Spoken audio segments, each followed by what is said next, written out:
Aditya, you are in wrong class.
हाँ जी बच्चों, गुड आफ्टरनून एवरीवन।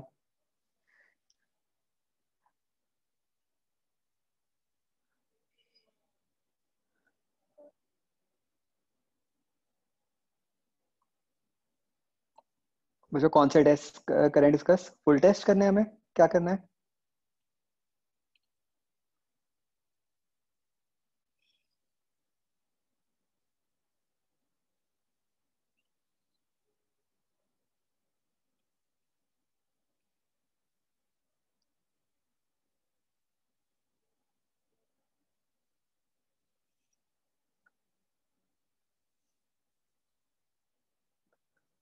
बताओ बच्चों।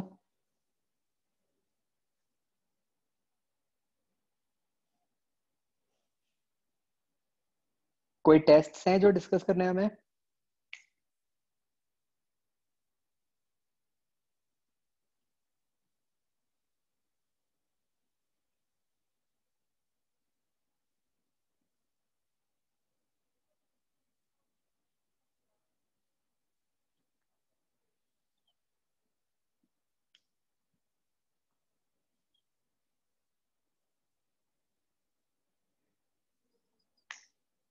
बोलो भाई, सब शांत क्यों इतना?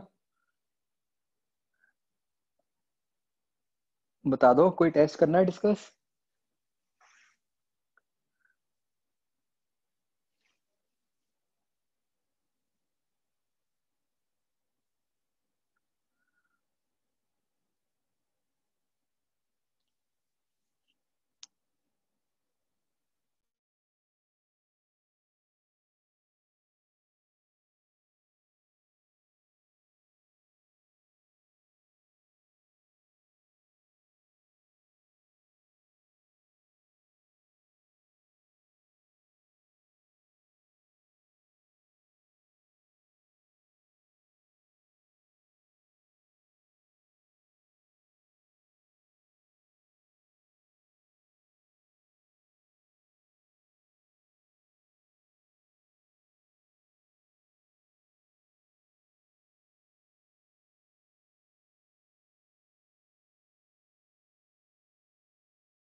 ठीक है बच्चों, कोई चक्कर नहीं। कोई जनरल जो डाउट्स हैं वो डिस्कस कर लेते हैं।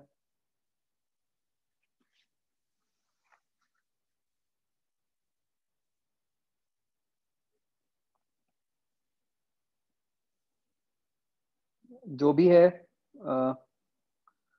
कर दो शुरू पूछना, वो डिस्कस कर लेते हैं।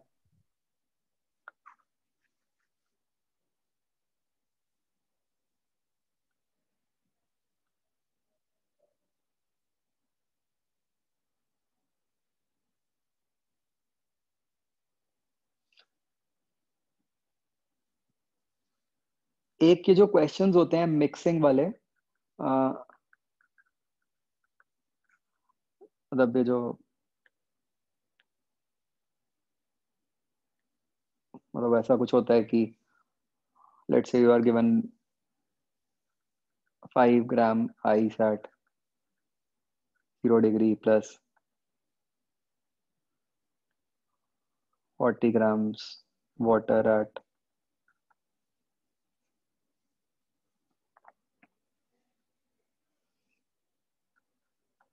50 degrees.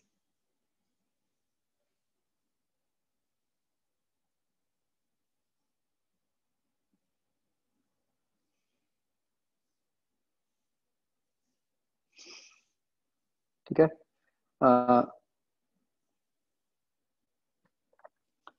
तो इन क्वेश्चंस का क्या कंसेप्ट होता है कि आप पहले सारा कुछ लोअर वाले टेम्परेचर पे ले आओ या लोएस्ट स्टेट में ले आओ, मतलब कन्वर्ट एवरीथिंग टू आइस।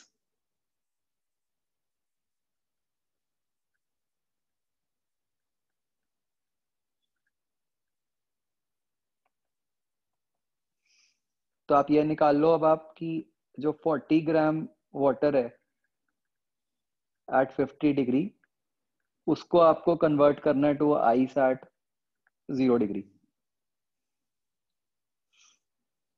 तो इसके लिए हमें हीट निकालनी पड़ेगी। ठीक है, तो इसके लिए क्या क्या स्टेप्स होंगे? पहले आप इसको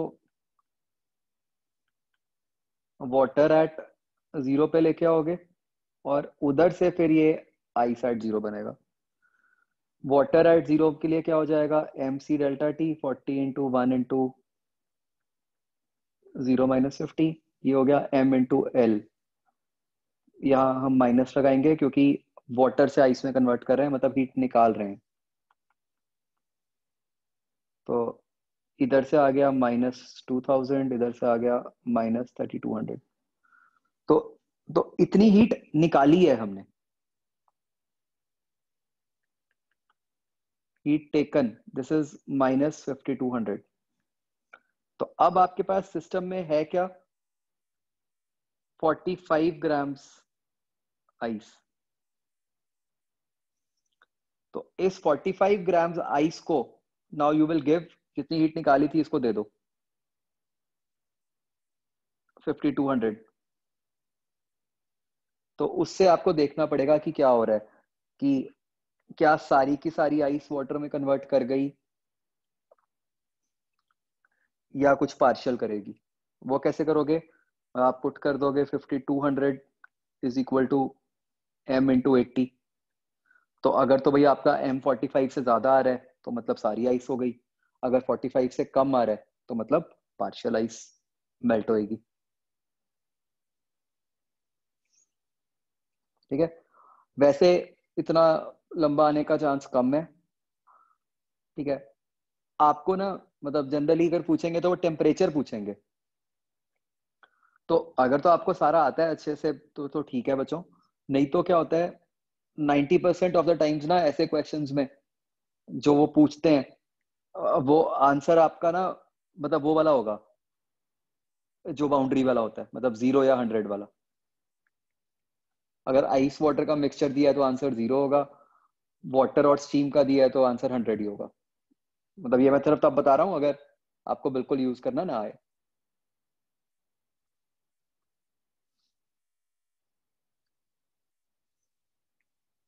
ठीक है,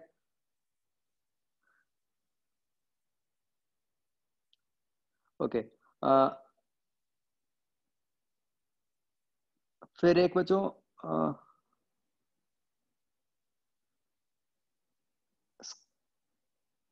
स्क्रू गॉज वाला जो क्वेश्चन है,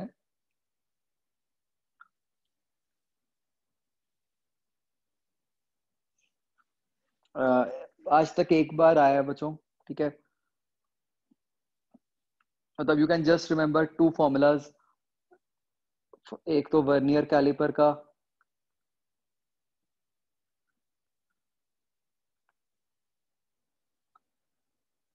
उसके लिए हम कुछ लीस्ट काउंट निकालते हैं।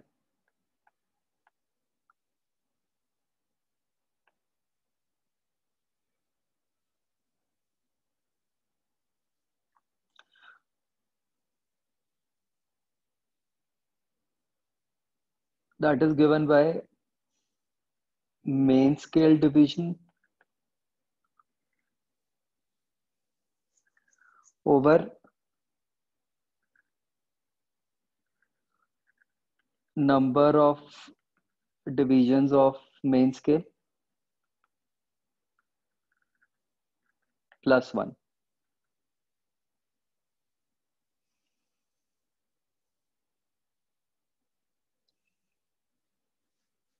ठीक है, मेन स्केल डिवीजन की वैल्यू दी होगी आपको क्वेश्चन में कि कुछ 1 सेंटीमीटर है या 0.1 सेंटीमीटर है, ऐसा कुछ.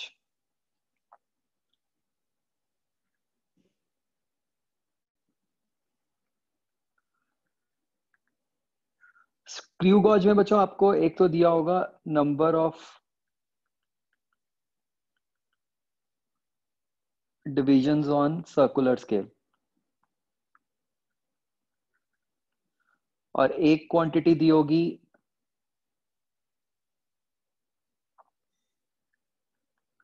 पिच.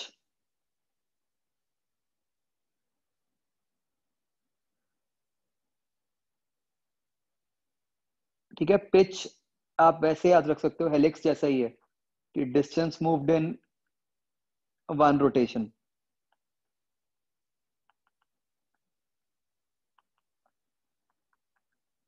तो इस केस में जो लीस्ट काउंट होती है दैट इज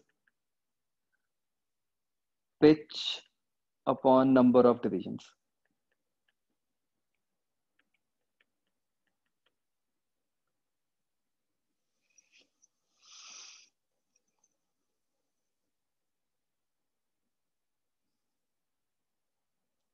ठीक है,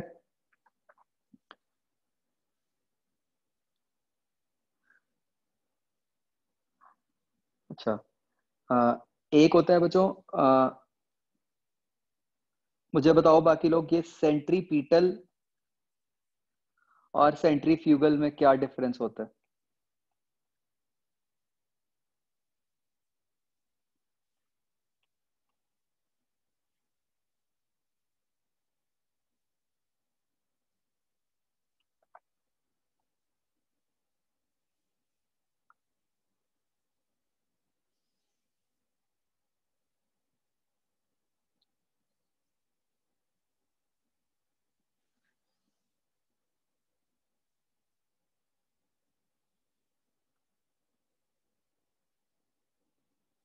हाँ जी, बताओ कोई.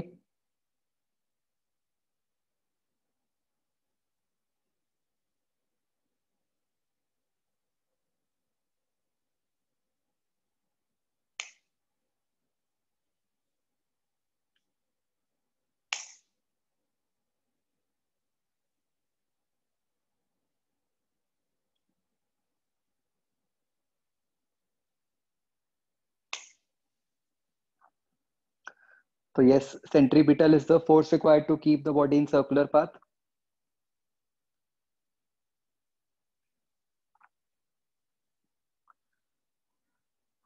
राइट, तो ये कोई नई फोर्स होती है बच्चों, सेंट्रीपिटल फोर्स?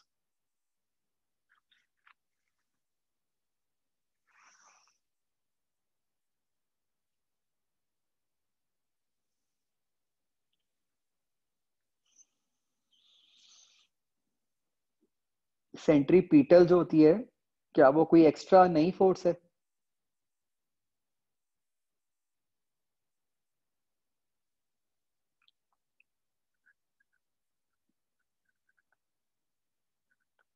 तो centripetal is nothing but resultant of all forces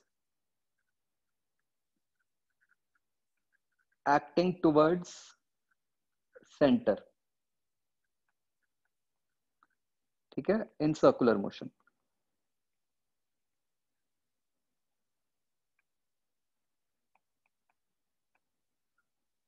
ठीक है, मतलब जो भी फोर्सेस लग रही हैं उन सबका रिजल्टेंट, सेंटर की तरफ जो फोर्सेस लग रही हैं उनका रिजल्टेंट. ठीक है, जो कि हमें पता है कि it has to be equal to mv²/r.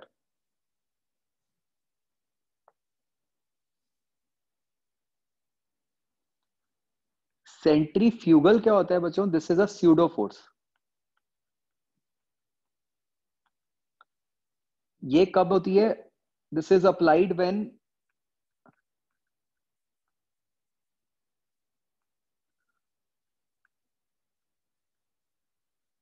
Observer is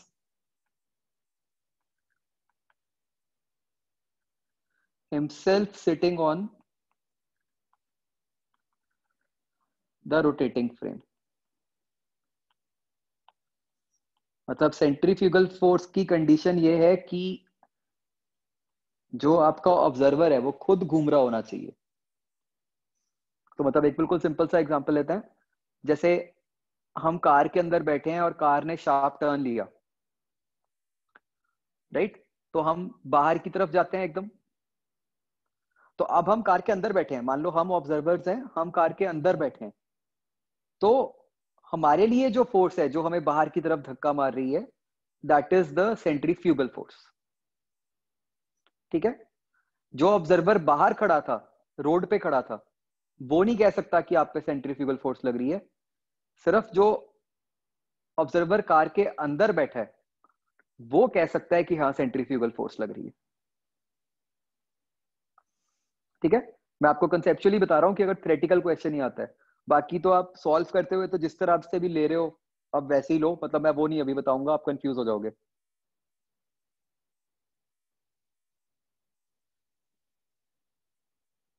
ठीक है, आगे बताओ बच्चों।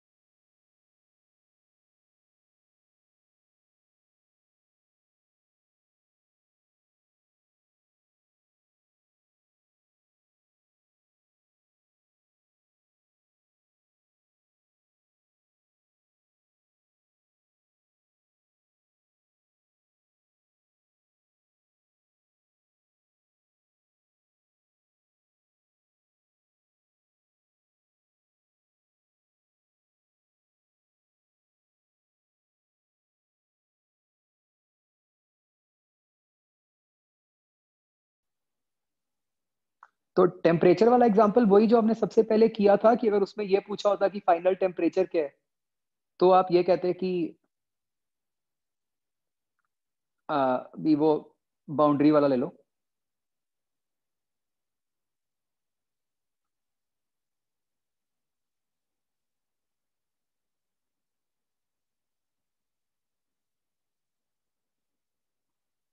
Body is tied to a circle and rotated in a vertical circle. What will be tension at lowermost end?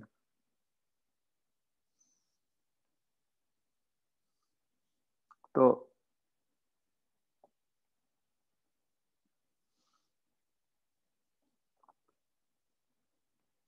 इसके लिए आपको बॉडी की वेलोसिटी चाहिए कि क्या होगी। तो अब आप इसका जो फ्री बॉडी डायग्राम बनाओगे, टेंशन mg और सेंट्रीपिटल एक्सेलरेशन दिखाओगे ऊपर की तरफ v²/l। तो आपकी इक्वेशन बनेगी t minus m g is equal to mv²/l। तो t बन जाएगा mg प्लस mv²/l। मतलब मैंने जिस तरह किया है ये मैंने सेंट्रीपिटल के हिसाब से किया है, कि मैंने एक्सेलरेशन दिखाई है v²/l।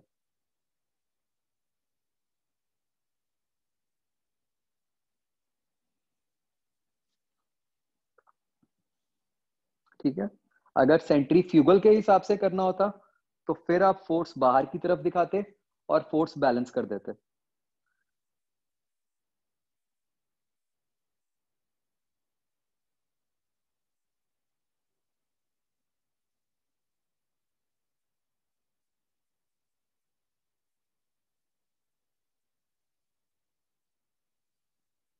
राइट? अच्छा, ये वाला केस बच्चों इंपॉर्टेंट है, बताओ ये कैसे करोगे? अगर एक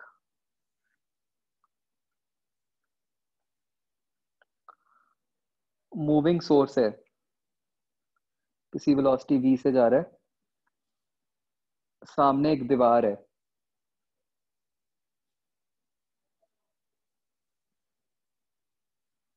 तो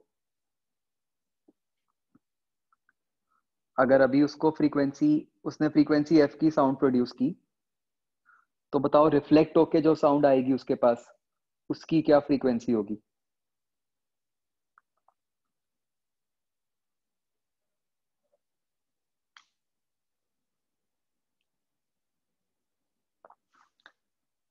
स्पीड ऑफ साउंड कुछ सी मान लो। सेंट्रीपिटल सेंट्रीफ्यूगल में प्लीज ये ध्यान रखना है, सेंट्रीपिटल दिखा रहे हो तो वो सेंटर की तरफ होएगी, ठीक है। सेंट्रीफ्यूगल दिखा रहे हो तो वो अवे फ्रॉम सेंटर होएगी।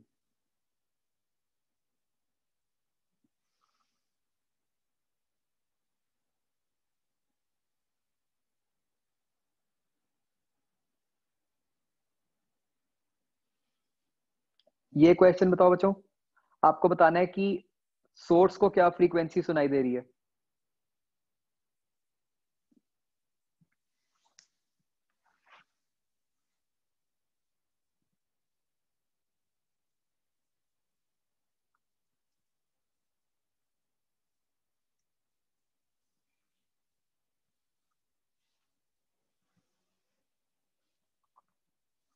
अच्छा बच्चों, एक जो कल वाला टेस्ट था, वो थोड़ा सा टफ था, राइट। प्लीज उससे टेंशन मत लेना कि भाई मार्क्स कम आ गया, क्या है, वो टेस्ट ही टफ था। आगे वाले टेस्ट सब बिल्कुल सिंपल डाले हैं, ठीक है, सिंपल नहीं मतलब जो बिल्कुल नीट लेवल के ही डाले हैं।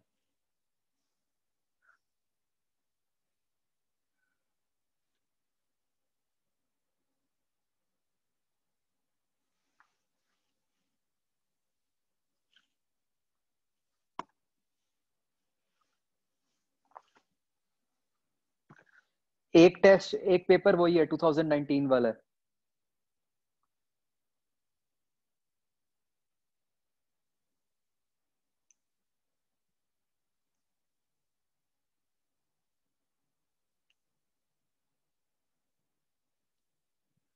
ये बच्चों करो ट्राई, मुझे बताओ आंसर।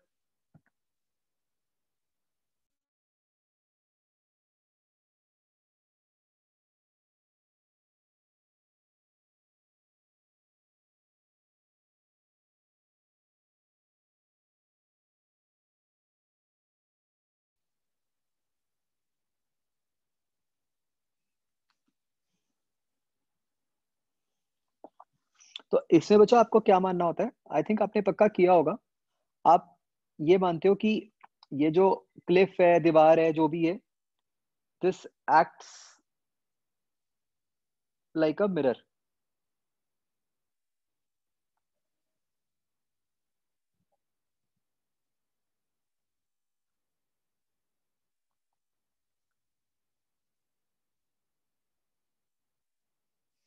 तो सोर्स को क्या दिख रहा होगा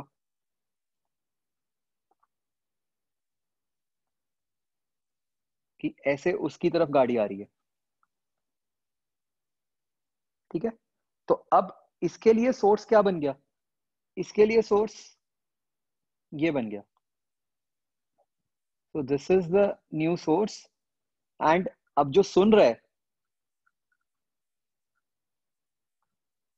he is the new listener, ठीक है। तो लिसनर को लग रहा है कि सोर्स उसकी तरफ आ रहा है विद वेलोसिटी v। अब सोर्स जो लिसनर वाली डायरेक्शन कौन सी हुई, ये वाली, इसको हम प्लस लेंगे। तो एफ डैश क्या हो गया, f into c plus v m तो है नहीं, माइनस वी एल। अब वी एल आप देखो हमारी पॉजिटिव डायरेक्शन से ऑपोजिट में है, तो minus v upon c plus v m minus v s, ये पॉजिटिव डायरेक्शन में, तो ये बन जाएगा f into c plus v over c minus we.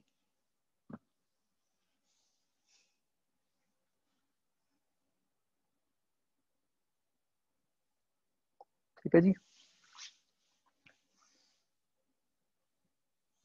आगे बचाओ।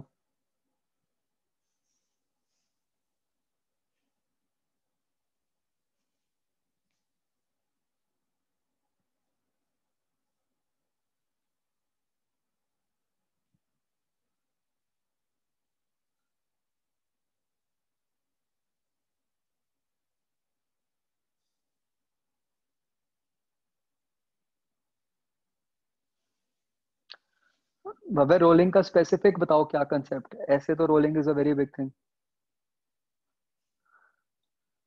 नहीं अंकिता, ये नहीं कहना कि जो क्लिफ को सुनाई देगा वो सोर्स को सुनेगा, नहीं। हम सिर्फ ये कह सकते हैं कि क्लिफ को जो सुनाई देगा उसने वही रिफ्लेक्ट करके भेज दिया। तो अब उसको जो सुनाई देगा तो वो तो अलग होगा।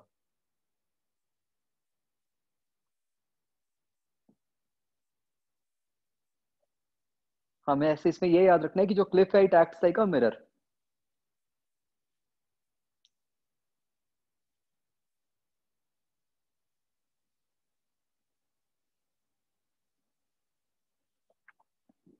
रोलिंग विद फ्रिक्शन छोड़ दो अभी, इट इज टू कॉम्प्लिकेटेड।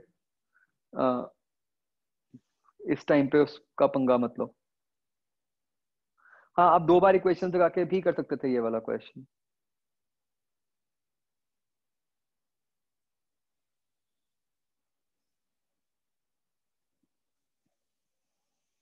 तो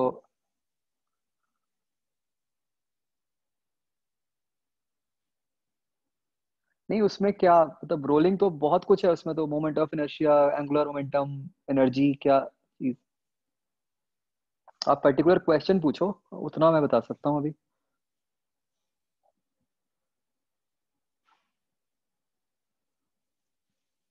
ओके, मुझे क्वेश्चन है कि ईएम वेव है, इलेक्ट्रिक फील्ड की आरएमएस वैल्यू 6 है,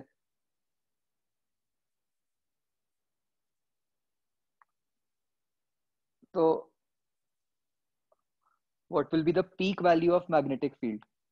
तो पहले तो बच्चों ये याद रखो कि जब हम वो लगाते हैं E/B = C, वो सेम टाइप ऑफ मतलब क्वांटिटी के लगाते हैं, चाहे उसको पीक पे लगा दो चाहे आरएमएस पे लगा दो, कोई दिक्कत नहीं है। तो पहले तो ये रिजल्ट लगा के आप B/RMS निकाल लो। तो B/RMS हो गया 6/C। फिर अब इससे पीक निकाल लो। तो आरएमएस से पीक कैसे निकलती है, उसको √2 से मल्टीप्लाई करके।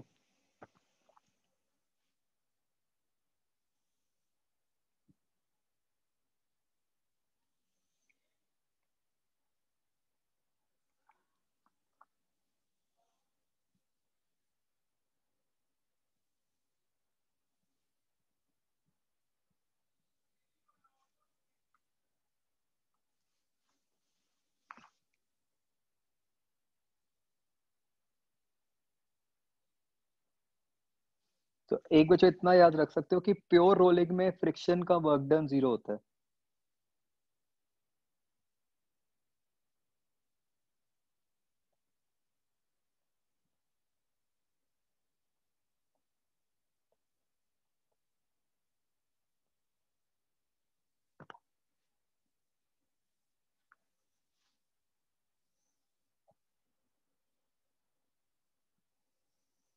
तो चाहे लिखना अगर मुश्किल लग रहा हो तो चाहे अनम्यूट करके बता दो क्वेश्चन, कोई प्रॉब्लम नहीं है ना। या अगर स्क्रीन शेयर करना है, मैं स्क्रीन शेयर कर दूंगा।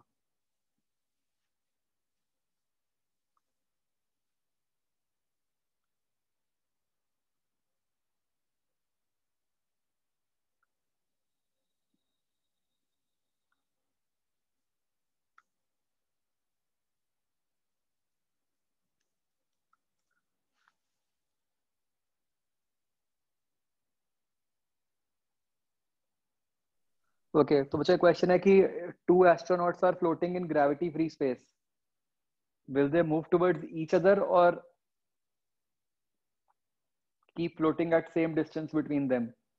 बताओ बच्चों।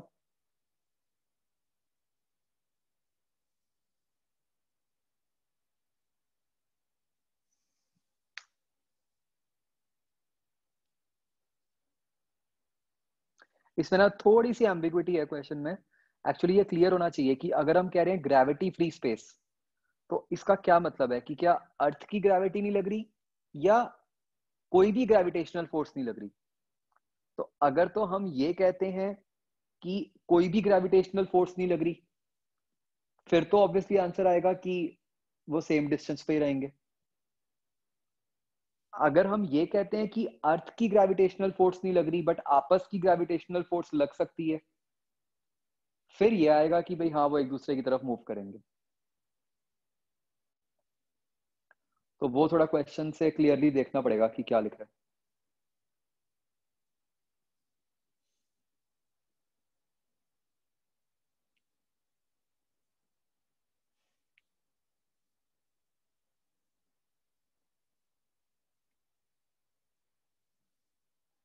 अच्छा बच्चों, अब आप घर पे मतलब उसी तरीके से कर रहे हो ना कि मास्क वगैरह लगा के ही दे रहे हो पेपर?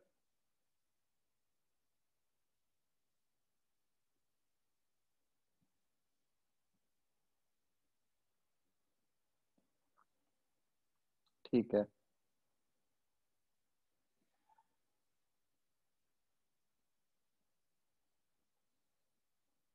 सेंटर कौन सा है आप लोगों का?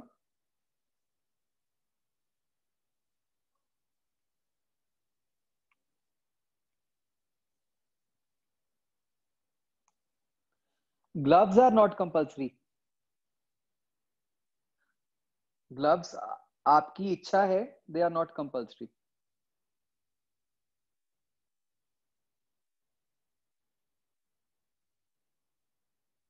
अच्छा, सबका अलग अलग है। ठीक है।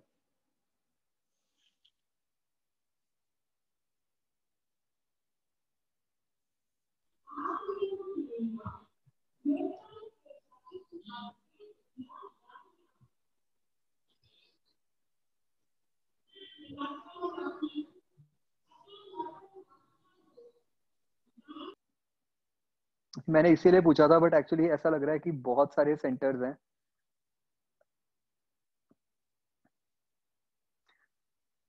तो आई हैव टू सी कि मैं आ पाऊंगा कि नहीं। हाँ।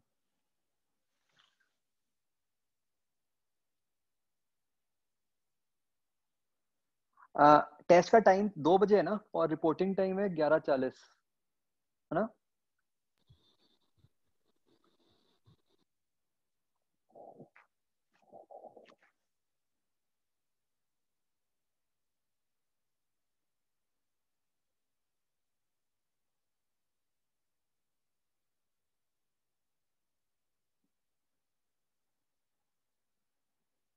अच्छा, रिपोर्टिंग टाइम भी सबका अलग अलग है। अच्छा, उन्होंने उसको भी वो कर दिया।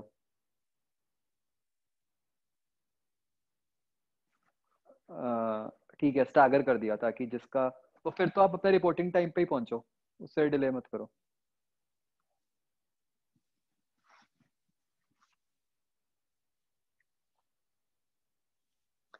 ठीक है, देखो बाकी बच्चों भीड़ तो होएगी, ये तो पता ही है। तो ऐसे ही टेंशन मत लेना, कुछ नहीं होगा। Don't worry.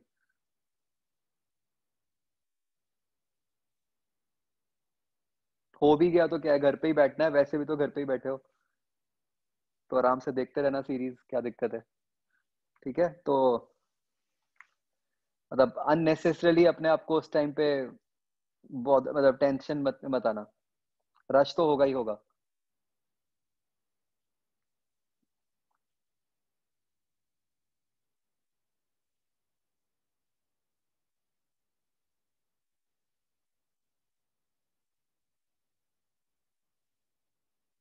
तो अच्छा ही है ना, बल्कि घर वालों को कहना कि हाँ मुझे अब 14 दिन कुछ नहीं कहना।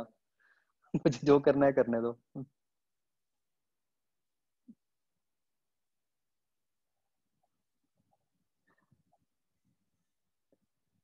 और बच्चों एक ना देखो एक बात का ध्यान रखना।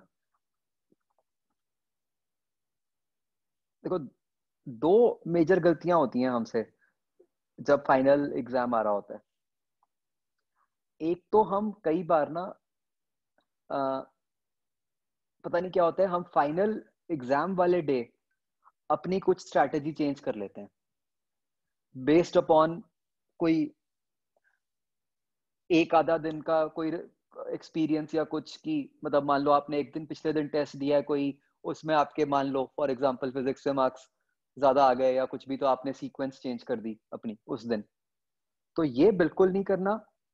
आपने जो ब्रॉडली पहले का सोचा हुआ है, जो आपने मोस्टली फॉलो की है, ठीक है, जिससे आपके ज्यादातर टाइम्स मार्क्स आए हैं, आपने वही फॉलो करनी है। उस दिन आपने कुछ भी चेंज नहीं करना। ठीक है, प्लीज इस बात का ध्यान रखना। दूसरी बात ये बच्चों कि कभी कभार ऐसा हो सकता है कि भाई जैसे लेटस से आपकी जनरली बायो 40 मिनट्स में होती है, ठीक है।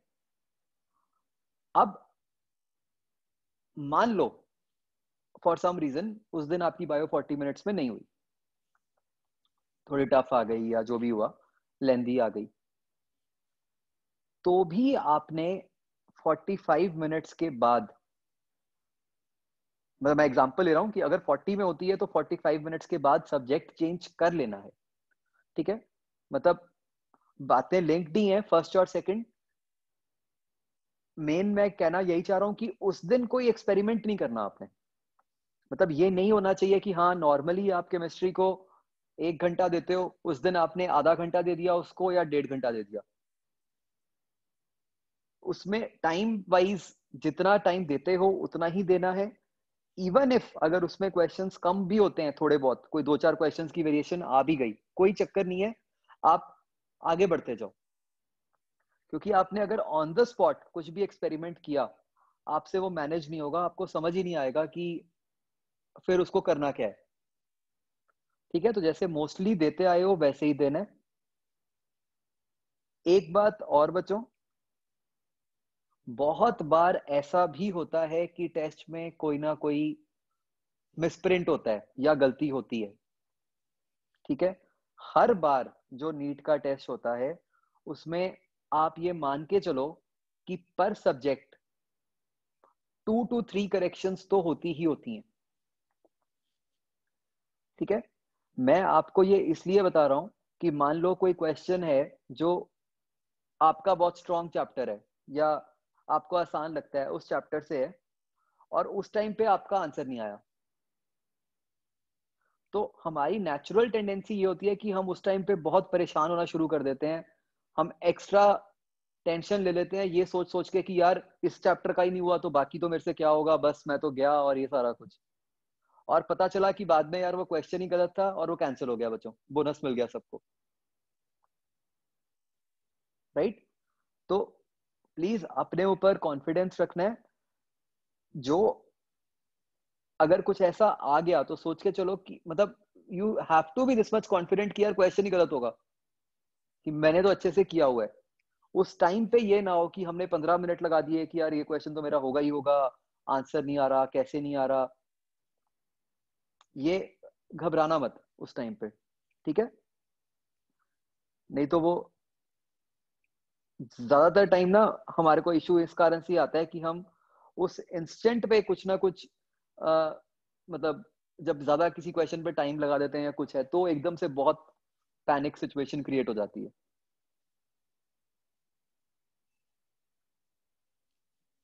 राइट, तो प्लीज वो मत होने देना चाहे कुछ भी हो जाए। और आप लोगों ने तो तैयारी इतनी की है, आप तो सोचो आपने तो ऑलमोस्ट रेगुलर प्लस ड्रॉप पर बच्चे जितनी तैयारी कर ली है। राइट, तो आपका तो अच्छा होगा ही होगा। पेपर मॉडरेट ही आएगा, पेपर टफ नहीं आ सकता आपका। ठीक है, तो मैंने देखा था नेट पे, पता नहीं कई जगह एमए लिखा हुआ है उन्होंने रूमर्स वगैरह, प्लीज वो फालतू रूमर्स ना पढ़ो ना सुनो। आपका नॉर्मल सा पेपर आएगा जिसमें you can easily score well.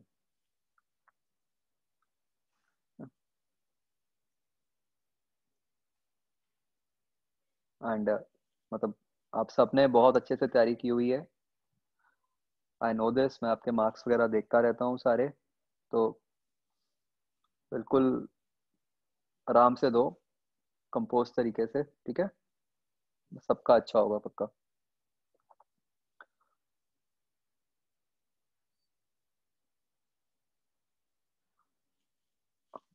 और बताओ बच्चों, एनीथिंग एल्स?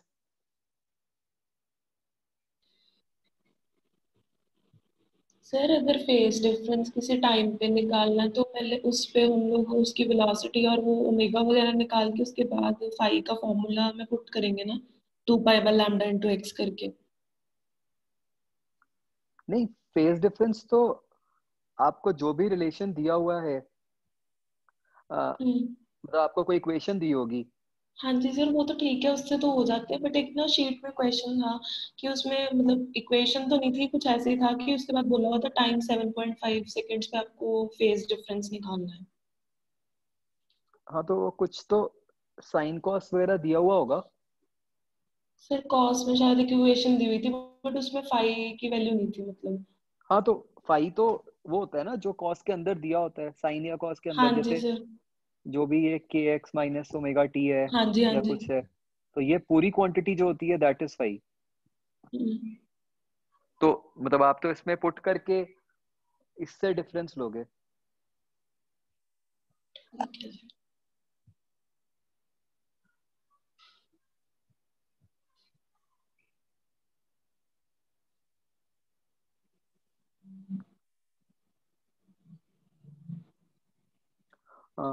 जो जो आपने भेजा है उसका मतलब शॉर्ट फॉर्म तो कुछ नहीं है, हमें वही करना पड़ेगा कि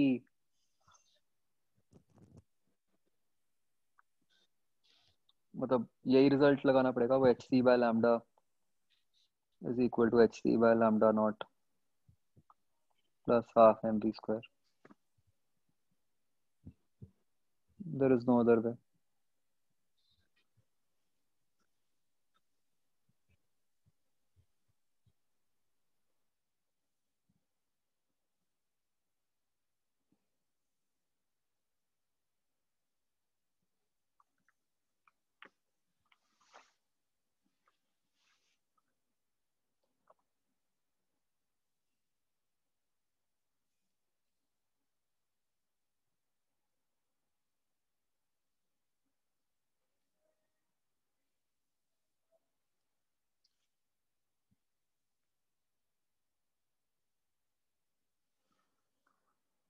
हाँ जी बच्चों, और बताओ।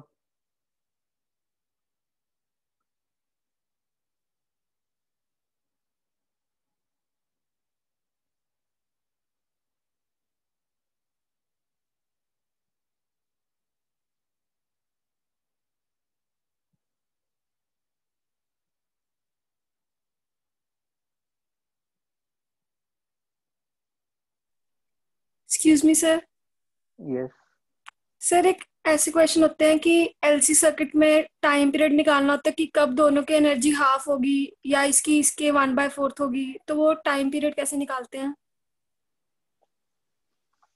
अच्छा, वो आ, देखो उसमें आपने क्या ध्यान रखना है कि एलसी सर्किट में जो इक्वेशन होती है,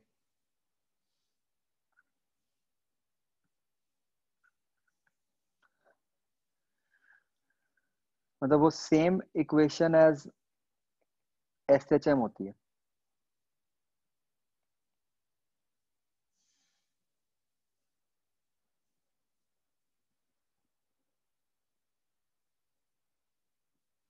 तो क्या होगा कि मतलब जैसे हम नॉर्मली एस एच एम में लिखते हैं कि A is equal to A sine omega T, ऐसी एलसी सर्किट में आप चार्ज के लिए लिख दोगे कि Q is equal to Q naught sine omega T.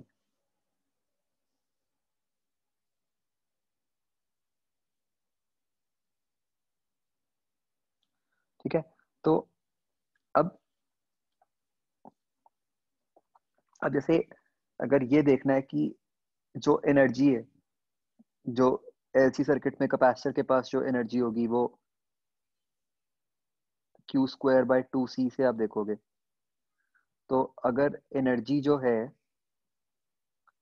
हम कहते हैं कि हाफ हो रही है, तो इसका मतलब क्यू स्क्वायर जो है वो हाफ हो रहा है, मतलब क्यू जो है उसके साथ √2 आ रहा है।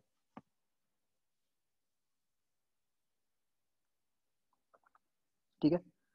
तो जो हम एस एच एम में नहीं ये बच्चों वैसे आपने शायद याद भी रखा होगा, थोड़ा सा इसको माइंड में भी रखो कि एसएचएम में हम कुछ थोड़े से केसेस याद रखते हैं कि जैसे अगर बॉडी ने स्टार्ट से चलना शुरू किया, इस तरह की मोशन होती है एसएचएम,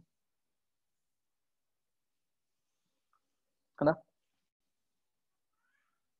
तो दो वैल्यूज तो पक्का याद रखो कि ये अगर टाइम 0 है तो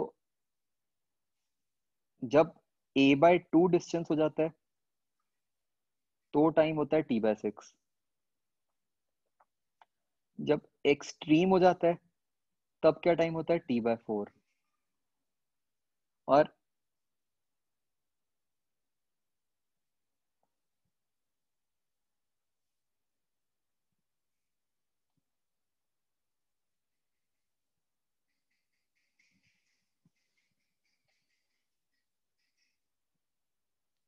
ये नहीं है t/6 नहीं बचो, t/12। और ये दो वैल्यूज तो मतलब पक्का ही याद रखो कि वैसे सिंपल क्या है कि इसको इस इक्वेशन में पुट कर दो। तो ये क्या बन गया कि q/√2 is equal to q sine omega t. तो साइन ओमेगा टी की वैल्यू 1/√2 आ गई, तो ओमेगा टी जो है आपका 5/4 बन गया।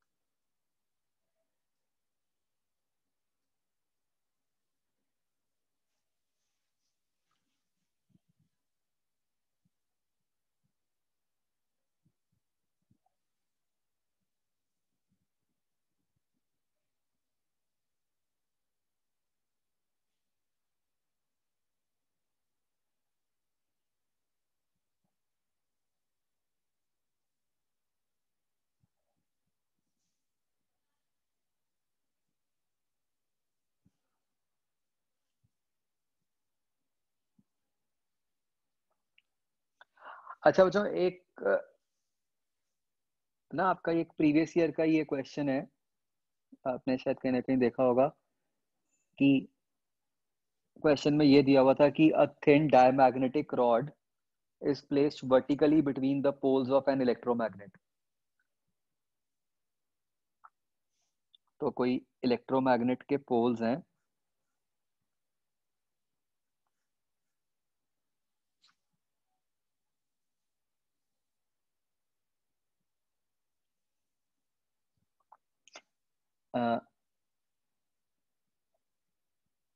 उनके बीच में कोई डायमैग्नेटिक रॉड रखी है।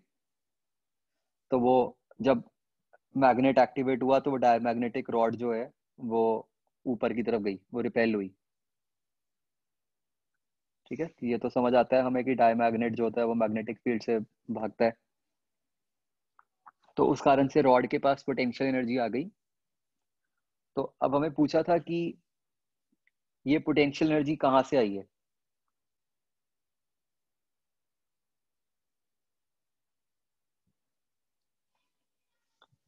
ठीक है, तो अब ऑप्शंस जो थी, हाँ यस ये 2018 का है।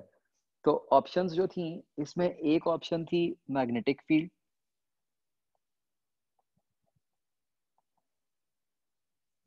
दूसरी ऑप्शन थी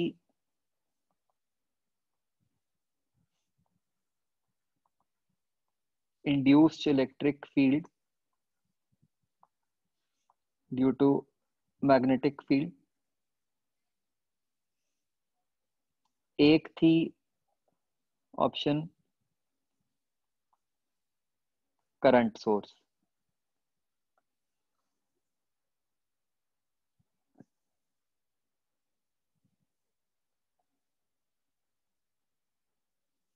चौथी थी लैटिस। तो अब बच्चों जैसे देखो ये क्वेश्चन जो है ये बिल्कुल उस टाइप का क्वेश्चन है जो मैं आपको जैसे बता रहा था कि अब क्या है इसमें कि इसमें भी ना बहुत देर तक कंट्रोवर्सी रही थी कि आंसर ये आना चाहिए या सोर्स आना चाहिए, करंट वाला आना चाहिए। तो होता क्या है कि अगर हम बिल्कुल इमीडिएट बात करें कि इस रॉड को किसने एनर्जी दी, तो वो तो दी है इंड्यूस्ड इलेक्ट्रिक फील्ड ने। बट अगर हम थोड़ा और पहले से बात करें कि आई कहां से एनर्जी, तो फाइनली तो करंट सोर्स से ही आई है एनर्जी, और तो कहीं से आ नहीं सकती,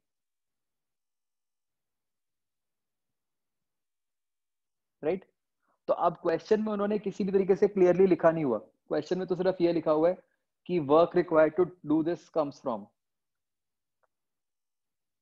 ठीक है? तो मैं भूल गया हूं कि उन्होंने आंसर इंड्यूस इलेक्ट्रिक फील्ड वाला दिया था या करंट सोर्स वाला दिया था, याद है किसी को?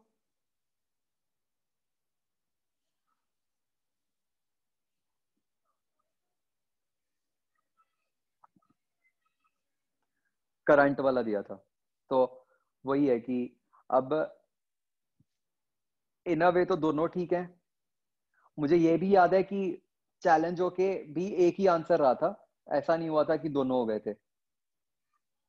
तो अब बच्चों ये एक आधा क्वेश्चन ऐसा होता है जो मतलब आप कह लो कि अपनी किस्मत है अब, ठीक है, इनका कुछ नहीं कर सकते हम।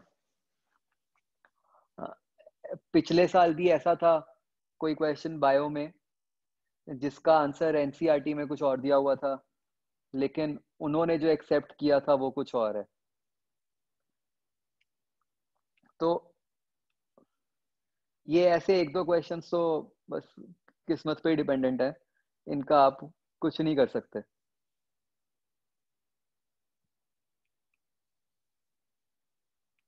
Right? So don't worry about these, ये तो we can't help it.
Ankita applications कौन सी पूछ रहे हो?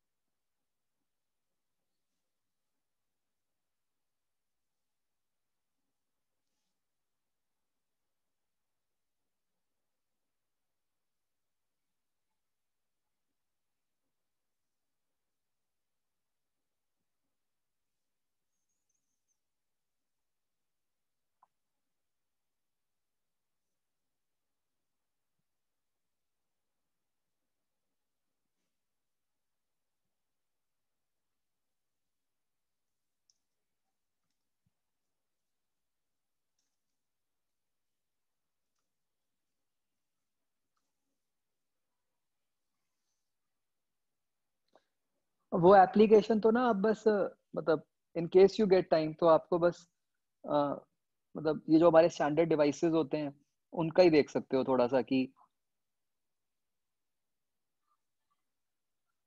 जैसे रेजिस्टर है तो उसका मटेरियल क्या होता है, कैपेसिटर हो गया, इंडक्टर,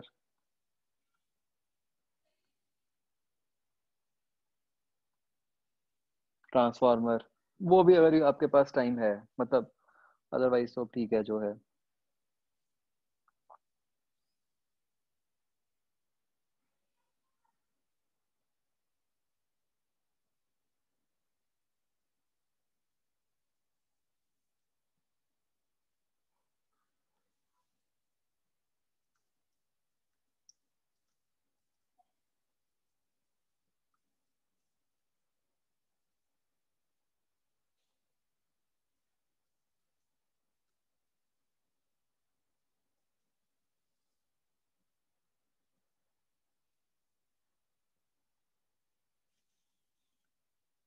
अभी जो जितना टाइम बचा है ना उसमें भी ज्यादा तो आप बायो पे ही लगाओ, बायो एंड इनऑर्गेनिक। ठीक है, उसमें नहीं कुछ ऐसा होना चाहिए कि जो हम भूल जाएं। ठीक है, नया कुछ नहीं करना, पुराने को और अच्छा करो।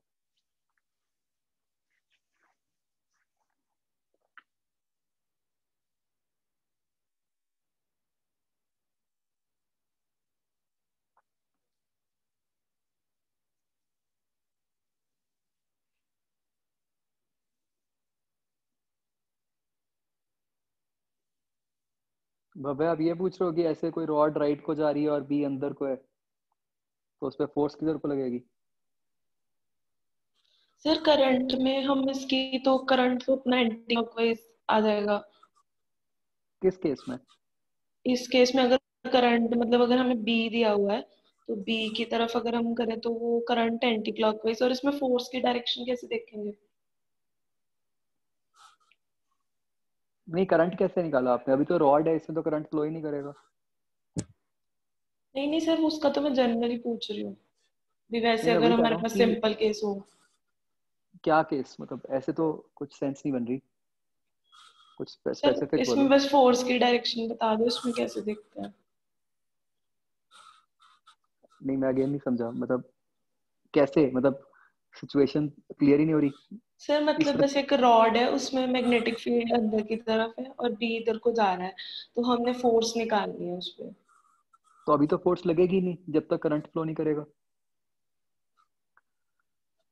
और करंट तभी फ्लो करेगा अगर सर्किट कंप्लीट होगा।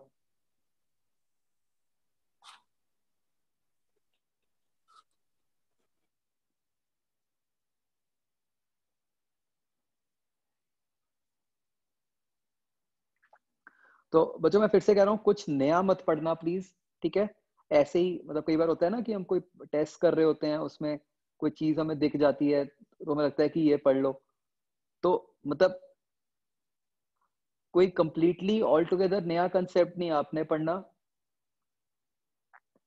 आप सिर्फ जो पहले कर रहे हो उसी को ही अच्छे से करते जाओ।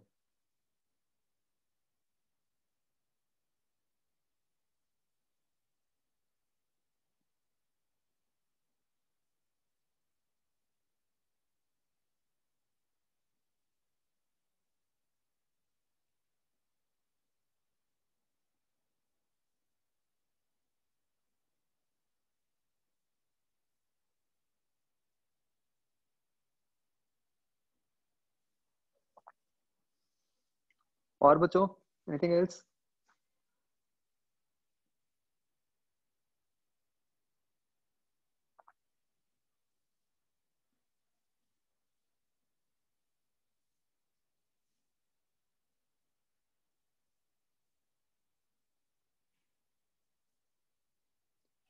ओके, भाविका, इस क्वेश्चन में क्या कंसेप्ट होता है बच्चों, एक बार देख लो कि पहले दो ट्यूनिंग फोर्क्स हैं, let's say they are initially, ये ए है, ये बी है, लेट्स से इसकी फ्रीक्वेंसी 256 है ए की, तो हमें कहा है कि they are initially producing 4 beats.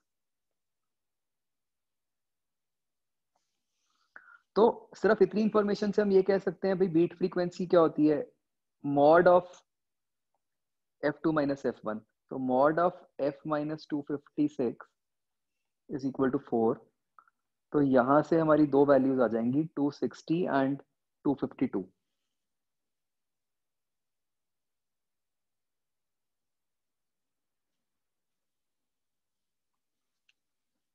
ठीक है, तो अब हमें इन दोनों में से आंसर बताना है।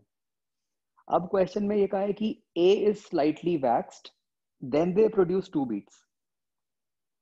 तो B की हमें भी पता नहीं है, हमें बस ये पता चल गया कि A को वैक्स किया है। तो जब हम वैक्स करेंगे तो क्या होगा, A भारी हो जाएगा,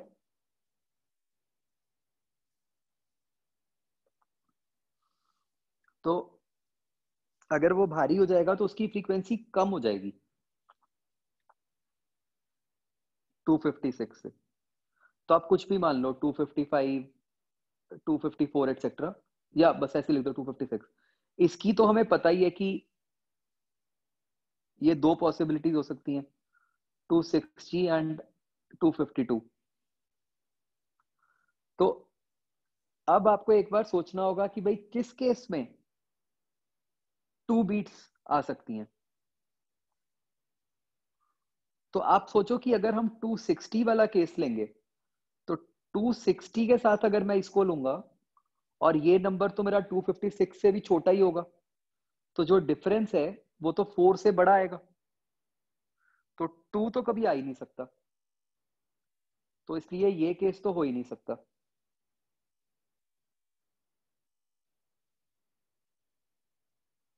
और दूसरा केस है ये वाला 252।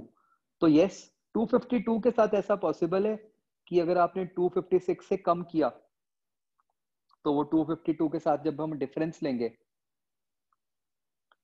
तो वो 2 आ जाए, तो इसलिए हमारा आंसर इस केस में 252 हो जाएगा। तो मतलब इसका तरीका यही होता है कि आप दोनों केस लेकर ट्राई कर लोगे कि भाई किस केस में पॉसिबल है, किस केस में नहीं है।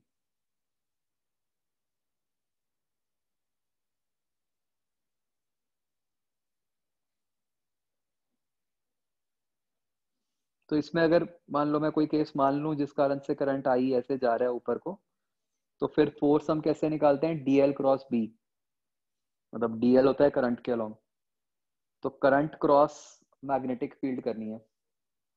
तो इस केस में आपका करंट ऊपर की तरफ है, बी अंदर की तरफ है, तो अगर आप राइट हैंड रूल लगाओगे तो जो फोर्स है वो लेफ्ट की तरफ आ जाएगी।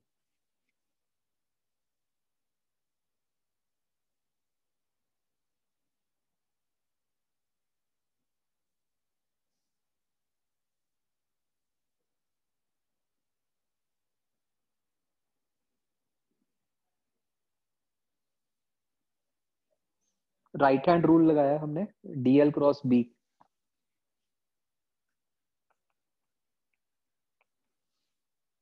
तो डीएल ऊपर की तरफ है, बी इनटू द प्लेन है, उससे निकालिए हमने डायरेक्शन।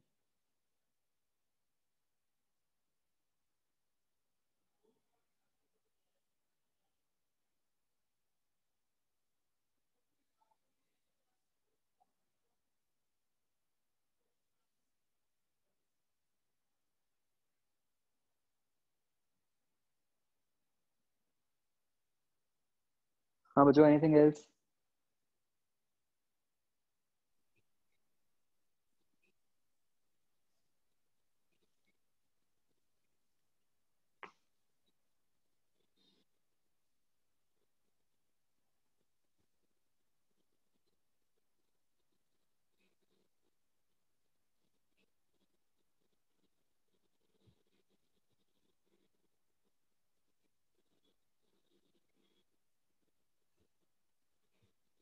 सर एक वो जो केस होता है कि हमें एफ ओ और एफ ई दिए होते हैं और कंपाउंड माइक्रोस्कोप में हमें लेंथ निकालनी होती है, लेंथ कितनी होगी मैं उसकी माइक्रोस्कोप की, वो क्वेश्चंस में उसमें कुछ और भी दिया होगा ना साथ में, सिर्फ इतनी इंफॉर्मेशन से नहीं निकल सकता।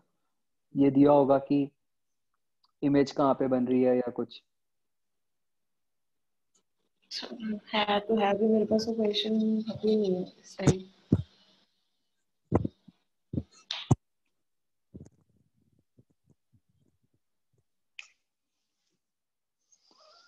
ठीक है बच्चों, डन।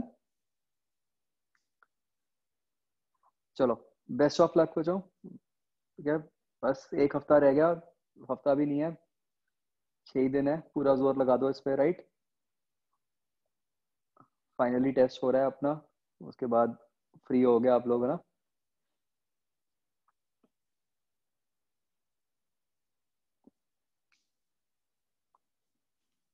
ठीक है बच्चों, चलो, ओके देन, बाय।